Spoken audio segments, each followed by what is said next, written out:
Hey, Kinsey, and welcome back to Remember What the Lord Has Done. Today, just two chapters, but we're continuing on with Joseph. You remember last time Joseph got put in prison for being with Potiphar's wife, even though he wasn't. So he was innocent there, yet got put in prison. So then he was introduced to the cupbearer and the baker, and he interpreted their dreams through God. And today we're going to be seeing more of that. So he'll be looking at Pharaoh's dreams, and then we'll see his rise to power. And then beyond that, we'll see his.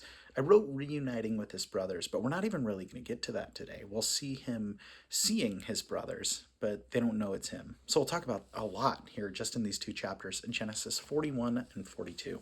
So, chapter 41. When 2 full years had passed, Pharaoh had a dream.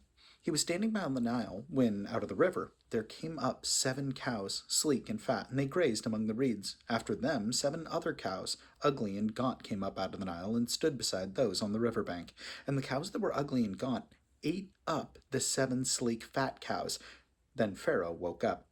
He fell asleep again and had a second dream. 7 heads of grain, healthy and good, were growing on a single stalk. After them, 7 other heads of grain sprouted, thin and scorched by the east wind. The thin heads of grain swallowed up the 7 healthy full heads. Then Pharaoh woke up. It had been a dream. In the morning, his mind was troubled, so he sent for all the magicians and wise men of Egypt. Pharaoh told them his dreams, but no one could interpret them for him. Today, then the chief cupbearer said to Pharaoh, "Today I'm reminded of my shortcomings. Pharaoh was once angry with his servants, and he imprisoned me and the chief baker in the house of the captain of the guard. Now each of us had a dream that same night, and each dream had a meaning of its own. Now a young Hebrew was there with us, a servant of the captain of the guard. We told him our dreams, and he interpreted them for us, giving each man the interpretation of his dream. And the things turned out exactly as he has interpreted them to us. I was restored to my position, and the other man was hanged." So Pharaoh sent for Joseph, and he was quickly brought from the dungeon. When he had shaved and changed his clothes, he came before Pharaoh. Pharaoh said to Joseph, "I had a dream, and no one can interpret it, but I have heard it of you, that when you hear a dream, you can interpret it." "I cannot do it," Joseph replied to Pharaoh. "But God will give Pharaoh the answer he desires." Then Pharaoh said to Joseph, "In my dream I was standing on the bank of the Nile, when out of the river there came up 7 cows, fat and sleek, and they grazed among the reeds. After them 7 other cows came up, scrawny and very ugly and lean. I had never seen such ugly cows in all the land of Egypt. The lean, ugly cows ate up the 7 fat cows that came up first. But even after they ate them, no one could tell that they had done so. They looked just as ugly as before. Then I woke up. In my dreams, I also saw 7 heads of grain, full and good, growing on a single stalk. After them, 7 other heads sprouted, withered and thin and scorched by the east wind. The thin heads of grain swallowed up the 7 good heads. I told this to the magicians, but none could explain it to me. Then Joseph said to Pharaoh, "The dreams of Pharaoh are one and the same. God has revealed to Pharaoh what he is about to do. The 7 good cows are 7 years, and the 7 good heads of grain are 7 years. It is one and the same dream. The 7 lean, ugly cows that came up forward are 7 years, and so were the 7 worthless heads of grain scorched by the east wind. They are 7 years of famine. It is just as I said to Pharaoh. God has shown Pharaoh what he's about to do. 7 years of great abundance are coming throughout the land of Egypt, but 7 years of famine will follow them. Then all of the abundance in Egypt will be forgotten, and the famine will ravage the land. The abundance in the land will not be remembered, because the famine that follows it will be so severe. The reason the dream was given to Pharaoh in 2 forms is that the matter has been firmly decided by God, and God will do it soon. And now, let Pharaoh look for a discerning and wise man, and let him put him in charge of the land of Egypt. Let Pharaoh appoint commissioners of the land to take 1/5 of the harvest of Egypt during the 7 years of abundance. They should collect all the food of these good years that are coming, and store up the grain under the authority of Pharaoh to be kept in the cities for food. This food should be held in reserve for the country, to be used during the 7 years of famine that will come upon Egypt, so that the country may not be ruined by famine." The plan seemed good to Pharaoh and to all his officials, so Pharaoh asked them, "Can we find anyone like this man in whom is the Spirit of God?" Then Pharaoh said to Joseph, "Since God has made all this known to you, there is no one so discerning and wise as you. You shall be in charge of my palace, and all my people are to submit to your orders. Only with respect to the throne will I be greater than you." So Pharaoh said to Joseph, I hereby put you in charge of the whole land of Egypt. Then Pharaoh took his signet ring from his finger and put it on Joseph's finger. He dressed him in robes of fine linen and put a gold chain around his neck. He made him ride in a chariot. As his second in command, the men shouted before him, Make way! Thus he put him in charge of the whole land of Egypt. Then Pharaoh said to Joseph, I am Pharaoh, but without your word no one will lift a hand or foot in all Egypt. Pharaoh gave Joseph the name Zephanath-paneah, and gave him Asenath, daughter of Potipherah, priest of On, to be his wife. And Joseph went throughout the land of Egypt. Joseph was 30 years old when he entered the service of Pharaoh, king of Egypt. And Joseph went out from Pharaoh's presence and traveled throughout Egypt. During the 7 years of abundance in the land, produced plentifully. Joseph collected all the food produced in those 7 years of abundance in Egypt and stored it in the cities. In each city, he put the food grown in the fields surrounding it. Joseph stored up huge quantities of grain, like the sand of the sea. It was so much that he stopped keeping records because it was beyond measure. Before the years of famine came, 2 sons were born to Joseph by Asenath, daughter of Potipherah, priest of On. Joseph named his firstborn Manasseh and said, It is because God has made me forget all my trouble and all my father's household. The second son he named Ephraim and said, It is because God has made me fruitful in the land of my suffering. The 7 years of abundance in Egypt came to an end, and the 7 years of famine began, just as Joseph had said. There was famine in all the other lands, but in the whole land of Egypt there was food. When all Egypt began to feel the famine, the people cried out to Pharaoh for food. Then Pharaoh told the Egyptians, Go to Joseph and do what he tells you to do. When the famine had spread over the whole country, Joseph opened the storehouses and sold grain to the Egyptians, for the famine was severe throughout Egypt, and all the countries came to Egypt to buy grain from Joseph, because the famine was severe in all the world. Chapter 42. When Jacob learned that there was grain in Egypt, he said to his sons, Why do you keep looking at each other? He continued. I have heard that there is grain in Egypt. Go down there and buy some for us, so that we may live and not die. Then 10 of Joseph's brothers went down to buy grain from Egypt, but Jacob did not send Benjamin, Joseph's brother, with the others, because he was afraid that harm might come to him. So Israel's sons were among those who went to buy grain, for there was famine in the land of Canaan also. Now Joseph was the governor of the land, the person who sold grain to all its people. So when Joseph's brothers arrived, they bowed down to him and with their faces to the ground. As soon as Joseph saw his brothers, he recognized them, but he pretended to be a stranger and spoke harshly to them. Where do you come from? He asked. From the land of Canaan, they replied, to buy food. Although Joseph recognized his brothers, they did not recognize him. Then he remembered his dreams about them and said to them, You are spies. You have come to see where our land is unprotected. No, my lord, they answered. Your servants have come to buy food. We're all the sons of one man. Your servants are honest men, not spies. No, he said to them, you have come to see where our land is unprotected.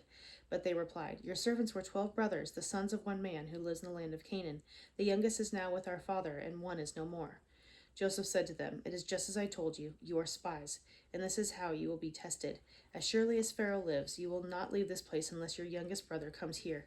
Send one of your number to get your brother. The rest of you will be kept in prison, so that your words may be tested to see if you're telling the truth. If you are not, then as surely as Pharaoh lives, you are spies. But he put them all in custody for 3 days. On the 3rd day, Joseph said to them, Do this, and you will live, for I fear God. If you are honest men, let one of your brothers stay here in prison, while the rest of you go and take grain back to your starving households. But you must bring your youngest brother to me, so that your words may be verified and that you may not die. This they proceeded to do. They said to one another, Surely we are being punished because of our brother. We saw how distressed he was when he pleaded with us for his life, but we would not listen. That's why this distress has come on us. Reuben replied, Didn't I tell you not to sin against the boy? But you wouldn't listen. Now we must give an accounting for his blood. They did not realize that Joseph could understand them, since he was using an interpreter. He turned away from them and began to weep, but then came back and spoke to them again. He had Simeon taken from them and bound before their eyes. Joseph gave orders to fill their bags with grain, to put each man's silver back in its sack, and to give them provisions for their journey. After this was done for them, they loaded their grain on the donkeys and left. At the place where they stopped for the night, one of them opened his sack to get feed for his donkey, and he saw the silver in the mouth of the sack. My silver has been returned, he said to his brothers. Here it is in my sack. Their hearts sank, and they turned to each other trembling and said, What is this that God has done to us? When they came to their father Jacob in the land of Canaan, they told him all that had happened to them. They said, "The man who is Lord over the land spoke harshly to us and treated us as though we were spying on the land.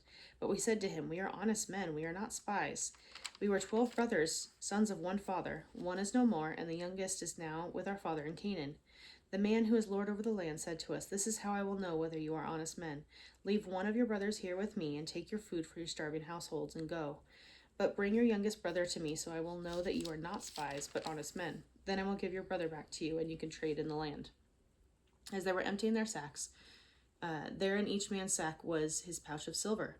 When they and their father saw the money pouches, they were frightened. Their father Jacob said to them, 'You have deprived me of my children. Joseph is no more, and Simeon is no more, and now you want to take Benjamin? Everything is against me.' Then Reuben said to his father, 'You may put both of my sons to death if I do not bring him back to you. Entrust him to my care, and I will bring him back.' But Jacob said, 'My son will not go down there with you. His brother is dead, and he is the only one left. If harm comes to him on the journey you are taking, you will bring my gray head down in the grave, down to the grave in sorrow.'" I think it's interesting.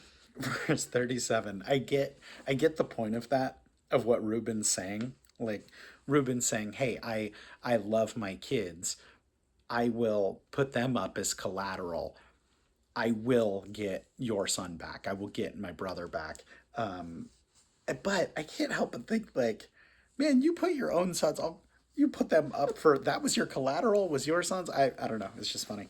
The other thing, he meant it. He really meant it.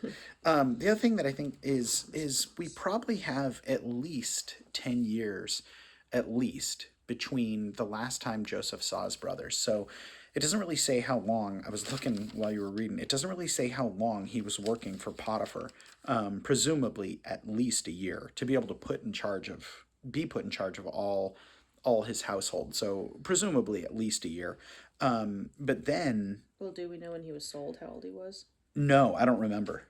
I don't remember how old. I didn't think about that. Yeah, it does say in 46. He was 30 years old when he entered the service of Pharaoh, king of Egypt. But then after that, the famine goes on the abundance goes on for 7 years, but he's been in prison for two. Joseph, a man of 17. 17. Yeah. Okay. So 13 years. Well, he was 30 when he entered the service of Pharaoh.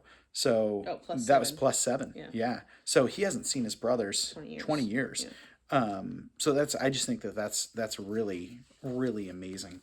The other thing that is the patience of Joseph waiting for 2 years in prison. It's not like he had a choice, but I think with how he responds to Pharaoh, "No, I can't interpret your dreams.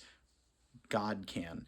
I mean, it seems like he has no choice but to be patient, but his patience there is really interesting.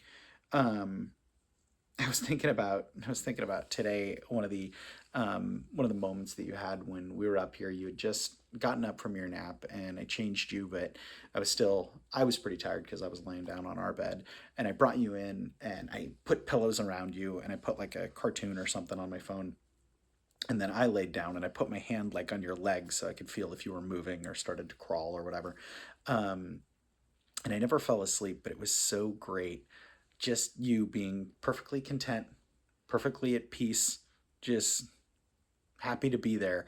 And it was like, man, this is what it feels like to be a father and just want to spend time with you. I really care what you're doing. Ideally, you wouldn't be crawling around a ton, so I don't make sure you fall off the bed, but just you sitting there watching some dumb show or cartoon or whatever was awesome. And it was the best. And I was like, that's how God feels, but infinitely more, right? Seeing as he's always thinking about us. And yeah, so I thought it was cool. Yeah, one of the other things that you did that was really thoughtful today, as a 15 or 16-month-old, however old you are right now, is Rayleigh had fallen. She was like kind of running around, and she slipped and fell, and you came over to her and were like trying to get by her, and so I came over and was trying to see what happened with Rayleigh, and she was kind of telling me the story, and then you bend down and look at Rayleigh's face and point at her, and then look at me like you're trying to tell me she's hurt, she's crying, she's sad. And then you were holding your water bottle at that point, and you gave it to Rayleigh, like, here, have some water. This will help. Oh, But it was pretty cute that you were just trying to help her feel better after she yeah. fell. Oh, It was pretty cute. that's dang adorable. All right, worth praying about. Let's do it. God, I thank you so much for Kinsey. I thank you for her heart, Lord. I wouldn't have expected to see a an empathy in one so young, Lord, but I thank you so much for it.